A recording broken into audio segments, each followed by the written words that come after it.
안녕하세요.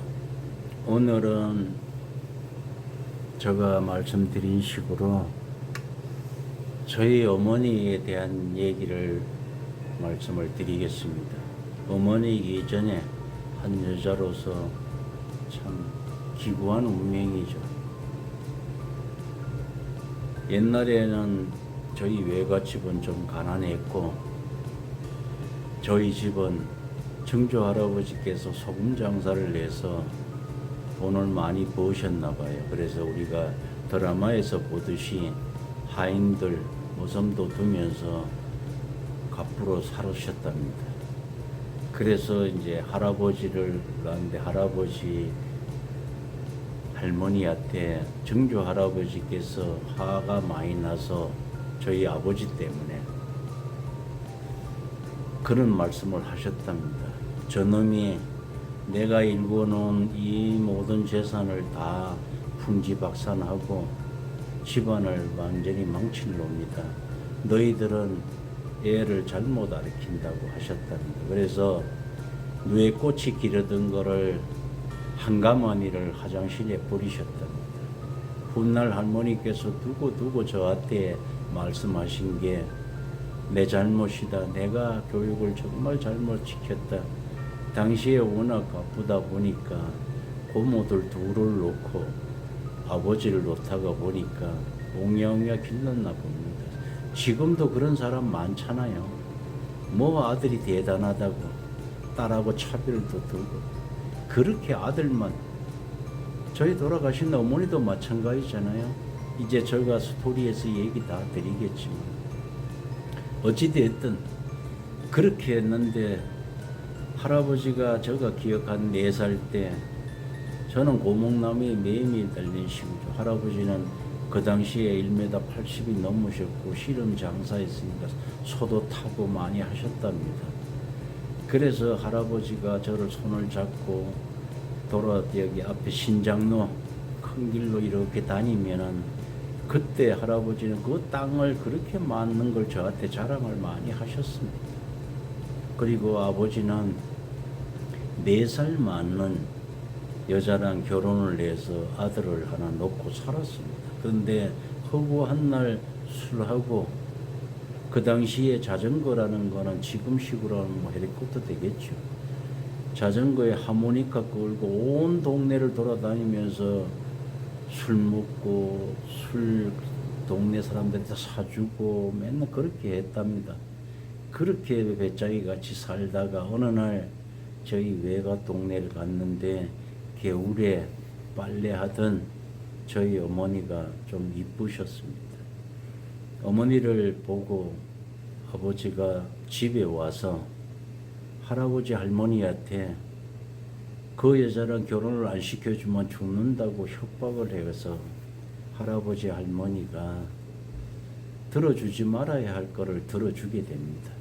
그래서 큰어머니하고 그 아들을 친정에다 보내고 그 당시에 뭐 3마지인가 4마지 논을 사줬답니다. 그러니까 거기 가 있으라 그러고는 저희 어머니 중매쟁이한테 지금식으로 하면은 복비라 그래야 되나요? 뭐 중개 수수료라 그래야 되나요? 그거 뭐 3배인가 더 줬답니다. 그러니까 우리 외갓집에서는 갑부집에 딸을 보내니까 그렇게 동네 사람들이 부러워했답니다. 딸 하나 잘 보낸다고. 사연이 어떻게 될지는 아무도 모르면서. 그 당시에 하도 저희 집이 좀 부자고 해서 할아버지가 씨름도 잘하고 해서 그 시장에 장날 나가면은 막걸리 한 마리 2전이랍니다. 그러면은 보통 3말, 4말을 사서 온 동네 사람들한테 선물을 쓰듯이, 선심을 쓰듯이 그렇게 해서 다들 부러워하고 겁도 많이 냈던 시방 같습니다. 그래갖고 우여곡절 끝에 어머니랑 아버지랑 결혼을 하게 되는데 결혼하고 2년 후에 갑자기 큰어머니가 아들을 데리고 나타납니다. 어머니가 어떻게 되겠습니까? 완전 사기 결혼이잖아요. 지금 같으면은 어떤 법적으로도 뭐든 하지만 옛날에는 불가능한 일이었잖아요. 그래서 할아버지 할머니가 그 당시에 어머니한테 죽을 죄를 졌으니 미안하다고, 아들이 죽는다는데 어떡하냐 그렇게 됐다고. 그래서 우리 학교 뒷산에 그 나무들을 많이 비워와서 한 20여 가구가 사는 동네에서 집을 제일 멋지게 지어줬습니다. 그렇게 해서 저희가 살았는데요. 세월이 좀 지나서 그 집에 살 때가 제가 10살 때군요. 국민학교 2학년 때 마루 끝에 앉아있고 저 형이 마루에서 자고 있는데 아버지가 올라오셔서 자고 있는 형을 워카발로 옆구리를 발로 쳤습니다. 자고 있다고, 일 안 한다고. 그 길로 형이 가출을 해서 외가 동네 가고 우여곡절 끝에 해병대를 지원하고 된 겁니다. 그래 조금 있다가 어머니가 형을 만나러 가야 된대요. 그래서 아버지랑 같이 안동에서 포항까지 그 털털거리는 거 몇 시간 타고 갔습니다. 일찍 도착했는데 나오질 않더군요. 한참 지나 해가 넘어갈 때쯤 됐나요? 위에는 얼굴은 검게 타고 위에는 노란 런닝구에 밑에는 빨간 팬티를 입고 나오더라고요. 전부 가족 면회한다고 이제 해병대들 모였을 텐데. 그래 형이 저를 데리고 간이 화장실에 데려갔습니다. 그래서 팬티 속에서 그 당시에 10원짜리 크림빵하고 단팥빵을 있는데 자기는 먹지 안 하고 그 단팥빵 하나를 가져와서 저한테 주더군요. 먹으라고. 그래 막 먹는데 두세 번 먹을 찰나에 형이 저한테 그런 말을 하더라고요. 만식아, 내가 가면은 몇 달 있다가 죽는다. 그러니까 네가 어머니를 잘 모셔야 된다. 부탁한다고. 저는 빵이 넘어가지를 않았습니다. 무슨 소린가도 잘 이해도 못하고 왜 죽어야지? 이렇게만 생각했습니다. 눈물이 났는데도 왜 났는지도 잘 모르겠고 슬프다는 생각밖에 못했던 것 같습니다. 그렇게 해서 집에로 왔고요. 그래 형이 월남을 가가지고 넉 달 때 된 첫 월급을 도착을 했는데 그걸 어머니가 받았습니다. 다행히. 그런데 그거를 보관할 데가 없어서 아버지 몰래 육촌 아재한테 그거를 맡겼습니다. 그 당시에 아버지는 툭하면 술을 좋아하시고 동장을 하신다고 해서 땅을 많이 팔았는데 큰 집 땅을 하나를 팔면 저희 땅은 2개를 파고 이런 식으로 했고요. 제가 어릴 때 기억에 저희 집 다락에 올라갈 때 보면은 이승만 대통령 그림이 있는 벌겋고 시꺼먼 그릇 거무잡잡한 그런 돈이 다발로 엄청나게 많았어요. 저는 그게 뭔지도 모를 때였죠. 기억에는. 그렇게 해서 아버지가 술을 드시다가 그 육촌 아재가 그 돈 얘기를 하는 바람에 아버지가 집에 와서 이틀간 어머니를 폭행을 했습니다. 그렇지 않아도 허구한 날 술 취하면은 큰 어머니 폭행하고 또 올라와서 저희 어머니 폭행하고 했는데 그 아들 돈을 자기 마음대로 그랬다고 이틀간 때려가지고 저는 그 옆에서 어떤 심정이었겠습니까? 그래서 그게 소문이 외삼촌한테 가서 그 당시에 바로 밑에 어머니 밑에 남동생이 외삼촌이 서울에 경찰하고 있을 때 그 외삼촌이 그 소식을 접하고 사촌 동생들을 어머니한테 보내서 저희 집에 왔습니다. 한밤중에 와서 어머니를 업고 가셨어요. 그때 어머니가 저한테 하신 얘기가 만식아, 내가 가서 3일 있다가 올 거니까 너는 동생하고 조금만 기다려라 그랬어요. 저는 3일이 어떤 시간인지도 모르고 밤이 되면 무섭고 부엉이 소리가 얼마나 무서웠는지 검은 이불을 푹 덮어쓰고 동생하고 안고 잤습니다. 배가 고프면 고구마나 먹고 그러던 찰나에 3일째 되던 날 아버지가 집에 왔다가 저희를 발견을 해서 이제 큰 집, 산집으로 들어갑니다. 거기는 6남매, 우리 3남매인데, 그렇게 해서 제가 거길 가서 학교를 다니는데, 다른 형제들은 학교를 안 보냅니다. 일을 시키고. 매도 많이 맞았는데, 유일하게 아버지한테 안 맞은 거는 저밖에 없네요. 무슨 이유인지는 잘 모르겠습니다. 단지 할머니는 너무 불쌍하다고 큰어머니하고 저를 많이 챙겨주셨지요. 다행히 학교에 가면은 제가 공부를 좀 했습니다. 그림 그리든 달리기를 하든 글짓기를 하든 시험을 보든 어떤 거를 해도 공책을 많이 받아왔습니다. 그렇게 하면 이제 형제들 나눠주고 아버지는 상장을 방에다가 돌려가면서 밥풀로 붙이고 했다고. 또한 동네 사람들이 제가 학교 갔다고 오면은 다들 모내기 한다고. 그 당시에는 품앗이잖아요. 이 집 거 하고 다음 저 집 거 한 날 사촌이고 육촌이고 우리 다 모여 있을 때마다 저를 불러요. 그렇게 하면 만시가 와서 노래를 좀 불러다오 그래요. 그래서 이제 내가 노래를 부르면은 왜 그때는 석탄백탄을 그렇게 좋아했는지 모르겠어요. 그래서 석탄백탄을 구슬프게 부르면은 어른들이 울어요. 근데 내가 노래 부르는데 왜 울지 저는 그랬었어요. 아마 구슬프게 불렀나 봐요. 그러면 이제 할머니는 저를 이제 막걸리 짜고 나면 찌꺼기에다가 사카린 2-3개 넣으면 달짝지근해서 그거 먹고 또 잠이 들고 그렇게 세월이 지나다가 문제가 생깁니다. 어떤 문제가 생기냐? 왜 아버지는 당신이 놓은 이 아들이나 저 아들이나 똑같은데 왜 월남간 아들을 둘째 아들 돈 오는 거를 첫째 아들 이복형입니다. 그 당시에 그 형이 영천에서 군생활을 하고 있었습니다. 그런데 거기에 영천에 외가 쪽에 육촌 할아버지가 영원을 하고 계셨습니다. 아버지는 그 외산촌을 찾아뵙고 그 아들 이복형을 헌병대로 빼겠다고 둘째 아들 목숨 바쳐가 월남에서 돈 보낸 그 돈으로 그 자식을 헌병대에다가 집어넣고 제대를 시킵니다. 거기까지도 좋아요. 그런데 같이 살다가 저는 어머니가 없고 아무도 없잖아요. 그런데 그 이복형이라는 인간이 결혼을 했습니다. 내가 왜 인간이라고 표현하냐? 꼭 밝혀야 되기 때문에 그렇습니다. 저와 나이가 12살 차이입니다. 저가 11살이니까 지가 군에 갔다 와서 그 나이 됐는데 결혼을 하고 지도 마누라가 2살 많아요.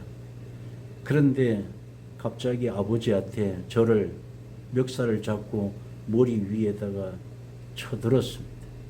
그리고는 아버지한테 첩의 자식을 죽인다고. 지가 뭔데 첩의 자식으로 말을 했는지 제가 지금까지도 그자를 용서를 못하는 이유입니다. 어찌됐든 그렇게 아버지한테 협박을 해서 아버지가 또 저희 땅 8마지기를 팝니다. 팔아서 그 자식 집을 사줍니다. 그 자식이 그 집을 살고 있다가 거기가 도로가 난다 그래서 또 다시 약간 다른 데로 사줍니다. 그런 사연을 왜 얘기를 드리냐? 그 당시에 그렇게 그 이복형이 나를 협박을 해서 아버지한테 했던, 아버지가 원망스러웠던 거는 왜 똑같은 자기 놓은 자식인데 누구는 목숨 바쳐가도 그 돈을 왜 그 자식만 챙겼을까요? 그런데 그 자식이 나중에 어떻게 되는가를 말씀을 드리겠습니다. 그렇게 세월이 지나서 월남 같은 형은 어머니가 간혹 이제 중간중간에 오면은 앞에 축백나무라고 하나 있습니다. 큰 집 앞에. 그래 오면은 어머니가 비가 오나 눈이 오나 한밤중이나 간혹 몇 달에 한 번씩 오실 때마다 밤 12시만 되면은 물 떠놓고 맨날 거기 기도하는 거 저는 그 모습을 보고 얼마나 가슴이 아팠으면 저렇게 우시면서 기도하시나 했습니다. 그 아들, 월남간 아들 살아오게 해달라고 그렇게 기도하시더라고요. 그 기도 덕분에 그 아들은 무사히 도착을 살아서 왔습니다. 그리고 서울에 발령 나가지고 있고요. 그리고 저를 죽이겠다고 협박한 그 이복형은 안동에서 그 헌병대 나왔다는 그 타이틀로 경찰을 되는 겁니다. 대한민국이 내가 생각할 땐 썩어도 잘못 썩은 그 당시죠.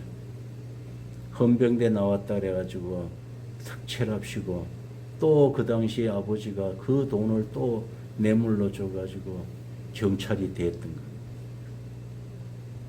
그렇게 해서 세월이 지나 어느 날 했는데 제가 나중에 이제 말씀을 또 드리겠지만은 그 당시에 모든 땅이든 뭐든 이전이 잘 안 돼서 무슨 촉진법인가 뭔가 해외에 가 있을 때 제가 해외 생활을 했습니다. 그 이복형이 그 땅을 다 팝니다. 그래가지고 뭐 12억인가 얼마를 하는데 저희 땅도 팔았어요. 근데 저한테도 거짓말하고 지네 형제까지 돼가지고 소송이 걸렸습니다. 그래서 제가 그 소송 때문에 안동 법원을 갔는데요. 여러분 참 기도 안 찹니다.